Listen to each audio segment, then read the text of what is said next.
I got a loud mouth. I've had a loud mouth from a little kid. I don't even know if I need a microphone. You know, I can tell you right now that birth is the essence. Birth is the beginning of family. You see, when a man or a husband and a wife, they get together in relations, from that relations comes children, and thus the family is created. And you know, when I think of family, I think back when, because I think back when I was growing up, I can think of the cookouts that we had, family cookouts. I can think of the road trips. Them road trips were great. Mom and dad in the car. And, I grew up when there was 8 tracks. Some of you young bucks may not know what I'm talking about, but 8 tracks. Dad was bumping like Marvin Gaye, the Temptations, the Isley Brothers. You know what I mean? Sometimes the Doobie Brothers. And I can remember that being in the back of the car listening to music, mom and dad. I could remember the smell of mom's perfume when we were riding. Listening to that music, mom and dad conversating, my head rocking, I'm looking at the scenery, family. You know what I mean? Family. I can remember them cookouts and barbecues, man. Dad would be up early in the morning getting the grill ready. Already had the ribs seasoned. You know what I mean? And he'd throw them ribs on the grill. He had chickens over there on the rotisserie. Mom would be making some type of baked beans and greens and all that type of good food. And I can remember when the meat was about done, grandma, grandpa, aunts, uncles, sometimes cousins, and if you had neighbors, they were your secondary family because they were coming in with food. Family. But there's another side of family that I think of, and it's summed up in one word, and it's called dysfunction. You see, in this world, there is no functional family. Now, there may be a functional family on TV. You remember them days, the Brady Bunch, the Partridge Family, Leave It to Beaver. Father Knows Best, Sanford and Son. These families, right, you big dummy. But anyways, I can remember those episodes, whether they were half an hour or an hour. But coming to the end of the episode, there was always a solution to the problems. But you see, that's television. The world that we live in right now, the reality of it, the solutions don't come that quick. Now, some people may say that, hey, John, you know what? There are functional families out there. Wrong answer. There are no functional families. Now, there might be some families that function a little bit better in dysfunction, but there are no functional families. Do you know why? Because of sin. You see, when you got sin in the world, sin is like that monkey wrench that's thrown into a perfectly operating machine. When the sin goes in there, everything is discombobulated. But when we think of the essence of sin, I think of families being dysfunctional. And understand, families have been dysfunctional for a very long time. It doesn't matter how much money you have. Doesn't matter how much education you have or how much you are balling. Dysfunction is in the essence of the family if you live on this earth. But to understand the true essence and the glue that keeps that dysfunction together, you have to go back to the very first family, and that's Adam and Eve. Adam and Eve was the first family to bring in dysfunction. You see what I'm talking about? It's when Adam and Eve, the Lord told Adam and Eve very clearly, do not eat from that tree that bears that fruit. Did they listen? No. And some people say, oh, we're going to blame Eve because she took a bite of the fruit first. It doesn't matter if Adam took a bite. It doesn't matter if took Eve. They both took a bite of the fruit. And when they took a bite of that fruit, everything was cursed. From the sun and the suns in our solar system to the planets, to the water that we drink, to the air that we breathe, to our own flesh, we are under the curse of sin. Everything that you see when they took a bite of that fruit was under the curse of sin. That old snake, Satan, his whole game plan is to discombobulate families so that he can destroy, so that he can get you off course to get you well to hell eventually. But I can tell you this much. Adam and Eve, you see, they were disobedient. And you see, when you think of dysfunction, one of the components that holds dysfunction together is disobedient. You take disobedience and you put it in there, click, and that's part of dysfunction. But you see, the fruit doesn't fall too far from the tree. Because like I said, when a man and woman come together, they have children. And who came? Cain and Abel. Offerings. Cain or Abel had brought some offerings to the Lord that the Lord loved. Cain brought his offerings and the Lord didn't delight in it. And when Cain saw his brother being loved so much by the Lord, he became jealous. Jealous to the point of anger. Anger to the point of murder. The first murder in humankind was between blood brothers. Dysfunction in the family. You want to talk about the components of dysfunction? Well, I just said 2 or 3 right there. We said anger, click. We said jealousy, click. We said murder. All the components of dysfunction in a family. I talk about birth as the beginning and the essence of a family. But I tell you, it takes 9 months for a woman to carry a baby to its birth. It only takes 1 second to take its life. And this is what we see in the story with Cain and Abel. A life was taken. But you see, when you do dirt, it carries. That sin in Adam and Eve, it carries. Because let's go to Proverbs chapter 11, verse 29. And it says, he who brings trouble on his family will inherit only wind. Now, what type of wind am I talking about? Am I talking about that wind that comes on a nice warm day? You know, that you're kicking back and you're drinking your Kool-Aid. I like Kool-Aid. Or drinking your lemonade. And no, that's not the type of wind that I'm talking about. The type of wind that I'm talking about is like a hurricane that is destructive, that tears down, breaks down, rips apart. It is that same hurricane force wind called sin that still blows today. Can I keep it real with you? Can I just tell you something about this?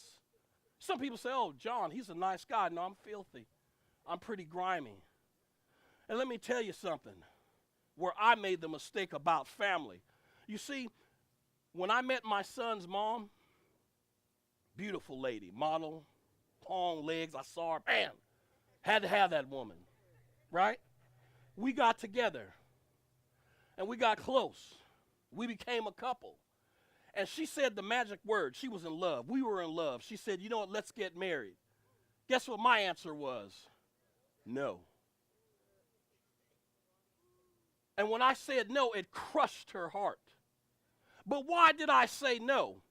I have to go back. You remember when I was talking about the family, you know what I mean? Riding in the car with mom and dad and all those cookouts and all that. But what I didn't tell you is when mom and dad got a divorce. You see, that divorce, it crushes a child. It hurts a child when they make that decision. That pain and that frustration and that fear that was put on by divorce, I carried that. So take it to that time with my son's mom when she asked me the question, let's get married. No.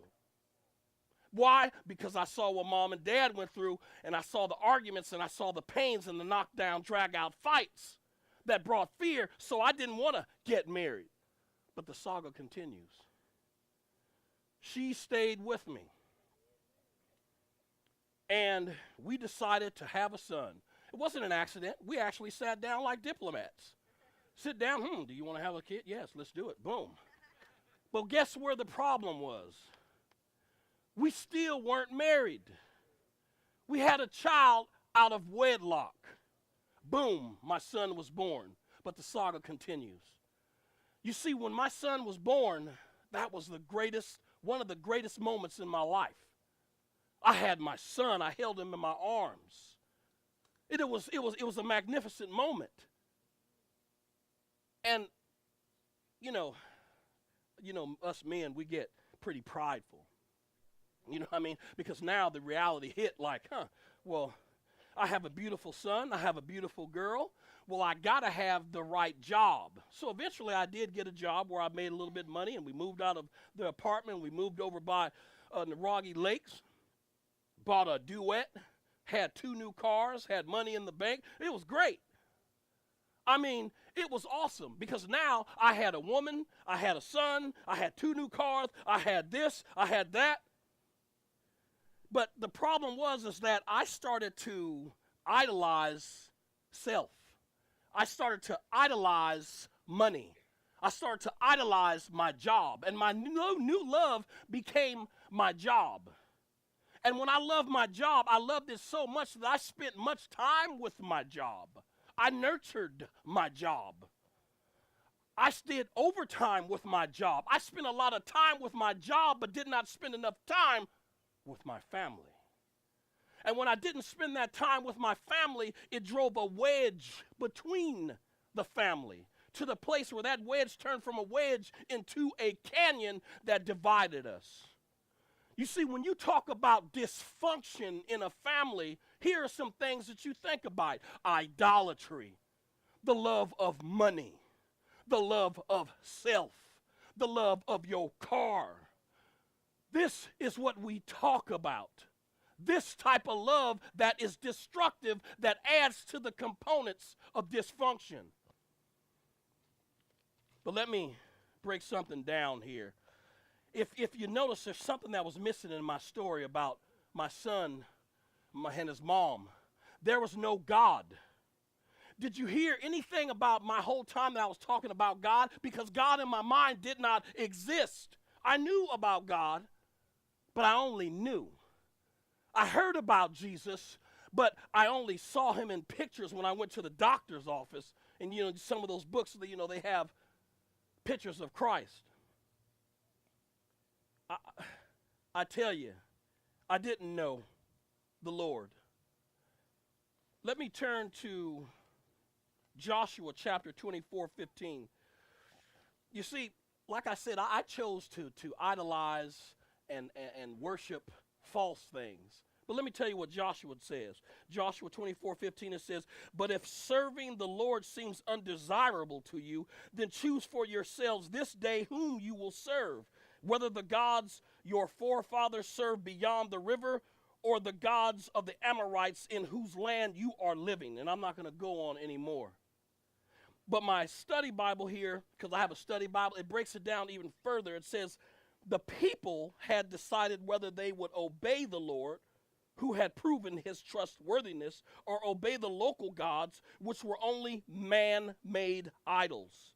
It is easy to slip into quiet rebellion, going about life in your own way. But the time comes when you have to choose who or what will control you. The choice is yours. Will it be God, your own limited personality, or another imperfect substitute?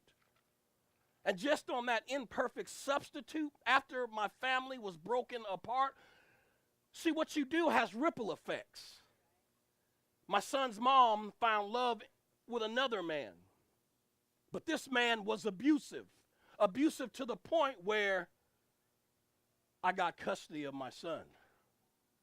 Single dad now. But did I change much? Not really. Maybe even worse, because now I'm single. Got a job, single father, raising his son. My son was 5 years old when I got him. Let me tell you something, though. How foolish I think when I think back on some of the things that I did. You see, I had my son, and don't get it wrong, me and my son, we spent a lot of time together. Movies, video games, long talks. But I also showed my son some of the wrong habits. Because, see, your kids watch you. They're like sponges. Every move that you make, you're under their microscope watching. My son watched me drink. My son watching me with this woman, this woman, so many women, and he's watching this. All of my bad habits, my son picked up. And guess what? When he hit about 12 or 13 years old, the game changed. Where I had control of my son, where he listened, he started not listening, not respecting me. And I think where the bond was broke was one time when I was going to family's house to a barbecue to get my drink on. My son, 9 years old, has said, "Dad, please don't drink." He had tears in his eyes, but arrogant as I was, because I'm all about me, the idol, I told my son arrogantly, "Boy, you don't tell me what to do. I'm dad. I'm grown. When you get grown enough, then you can tell me. But right now, I'm going to drink." Again, I broke his heart. But you see, the apple doesn't fall too far from the tree. And what happened? My son started picking up his own habits. He started picking up habits to the place where him and I were getting into arguments, running out of the house, running away, doing his own thing. And you know, when I think about that, I think of Exodus chapter 20, verse 12. 12, by the way, verse 12 in Exodus, that's one of the 10 commandments. And it says, "Honor your father and your mother so that you may live long in the land the Lord your God has given you." There it is right there. Proof is in the pudding. The commandment said right there that a child should honor his parents. So I tried to bring that on him. It didn't work. You see, we talk about honor your father and your mother, but there's another mirror image to that, a flip side. Parents, you got to respect and honor your children. You see, when you teach your kids disrespect and you're disrespectful to them, in return, they will give you disrespect. Disrespect begets disrespect. But we talk about disrespect, click, there's another component to dysfunction in a family. Me and my son, we had drag-out fights to the place where it brought on anger. And that anger brought on conflict. And when the conflict came and the things that I did, it brought a lack of trust. And when you get that lack of trust, then the family is broken apart. It falls apart. Anger, conflict, lack of trust, all again components of a dysfunctional family. But you know, I'm looking in Proverbs chapter 22, verse 6. It says here, "Train a child in the way he should go, and when he is old, he will not turn from it." But you see, that verse goes two ways. What I did, I taught him all right. And don't get me wrong. Like I said, I never missed any of his football games. I never missed a football practice. I never missed a baseball game. I never missed a parent teachers conference. I was always there. But you see, I spent quality time with my son, but I didn't spend the quality time that is needed to raise a son. Dysfunction. But there's one thing that I did do right, and I'm not giving myself any kudos. Eventually, hard times came. My dad died. I saw the light. The Lord started working on me, and I came to Jesus Christ. And right after that, I brought my son to Jesus Christ. And I can remember I believe it was 2006, April 14th. We were at the river, my son and I, and we were baptized as confirmation to the world that we accepted Jesus Christ. You see, there is another family in the world. As a matter of fact, not even they're in the world, but not of this world. There is another family, and that family is the family that's in the Lord. But you see, I've never been married. I'm 49 years old and not even married. Imagine that. I can't give you an answer to the marriage because I'm not a marriage counselor because I've never been married, so I can't tell you what it's about. of how to work your marriage out of dysfunction.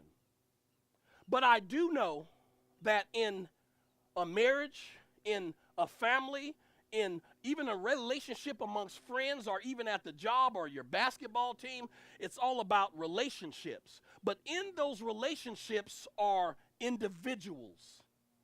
And within the relationship or within the family, those individuals have a choice. The healing begins when you make that choice to accept Jesus Christ. The healing begins is when you learn how to forgive. You see, in Colossians chapter 3, verse 13, it says very plainly, bear with each other and forgive whatever grievances you may have against one another. Forgive as the Lord forgave you. A son and father, right? I love my son. There's no way that I would let my son die on a cross, be beaten, spit on, ripped apart for a bunch of filthy scoundrels that don't deserve it. See, because I'm grimy in my heart. If it was my way, it's good that I'm not God, because the Bible would be about that thin. Because as soon as Adam and Eve they booked that fruit, I said, scrap that project, on to the next. But we got a God that loves us with all of our dysfunction, with all of our imperfections, and he has given us a chance to enter into his family. Well, I talked about sin when the old serpent Satan came into the garden and he brought in sin to destroy. Well, you know what? When Jesus died on that cross, he bared those sins and gave you an opportunity to step into the family, where sin is the root of the dysfunction. And look at the family. I mean, if you want to take it about family, look at what's going on in the world. I mean, we're all family. We're killing each other because of the color of our skin. That's the foolishest thing I've ever heard. Women treated like third-class citizens. We're talking about wars that are going on, people beheaded. That wasn't the plan in the beginning, because we were all supposed to be family. But what we have is dysfunction. But the thing of it is, we got a loving God. And that loving God, again, he gave us the key, which is Jesus. So you have a choice. You have a choice to enter another family where dysfunction is not looked at anymore. Because sin is the fire that fuels dysfunction. But you see, if sin is forgiven, then dysfunction no longer exists. You don't get it wrong. Here on earth, because of this flesh, this tomb, this torture chamber that we live in, it's going to be havoc. There's going to be problems. You're going to be under attack. But you have a choice today, right now. You have a choice to make to accept Jesus Christ. So I'm not going to talk anymore because I know time is coming to an end. Here's your opportunity to step into a family, to inherit something. And by the way, when you inherit this kingdom, you become children of God. Ain't no riches, ain't no money. It's not worth anything. Because where you're going, there's no pain, there's no suffering, there's no disease, there's no hate, there is no dysfunction. Here's your opportunity. Here's your chance to jump into this family. If everybody could bow their heads and close their eyes. Right now,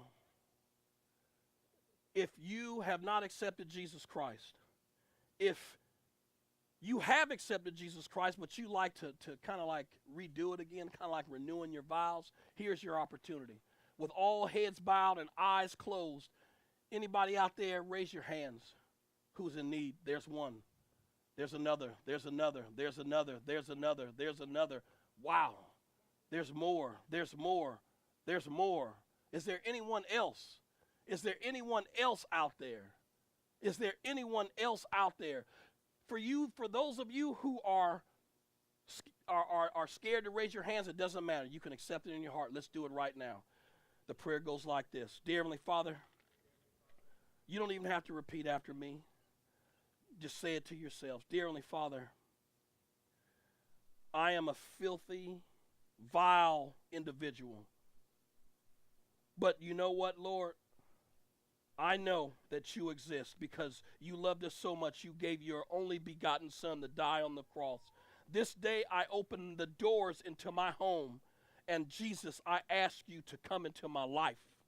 I ask you to come and open those closets that I've had so much garbage and so much deceit hidden. I ask you to go into those drawers with so much shame and so much pain. I give you the key to the basement where I hold the most deepest, darkest secrets, darkest shames, darkest pains. And I ask you to come in and clean everything out. I open my heart to you fully because I cannot do this on my own. I understand that when I take the wheel, I crash into the tree. Take the wheel. I do not have the power anymore. I give all myself to you. And I ask this in the name of Jesus. Amen. Thank you, folks. It's been a pleasure.